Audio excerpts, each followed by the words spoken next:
అనుగ్రహిస్తారు అని చెప్పి మనకు పురాణాది శాస్త్రాలన్నీ చెప్తూ ఉన్నాయి. కాబట్టి అటువంటి దేవతలకందరికీ వాస్తు యంత్రంలో చక్కగా ఈ రోజున దీప ప్రజ్వలన కార్యక్రమం జరుగుతుంది. కావున ఆ పూజా కార్యక్రమాన్ని చేసుకొని ఆ దీపాలు వెలిగించేటువంటి కార్యక్రమాన్ని చేద్దాం.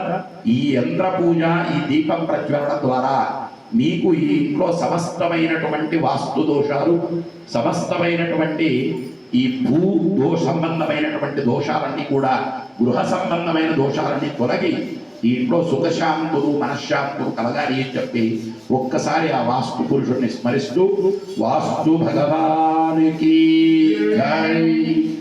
అద్భుతమైనటువంటి వాస్తు పురుషునికి సంబంధించినటువంటి ఆ భాగాల మీద ఉండేటువంటి దేవతలకు అందరికీ కూడా ఈరోజు మన ఇంట్లో నూతన గృహప్రవేశ సందర్భంగా దీపారాధన చేస్తున్నాం.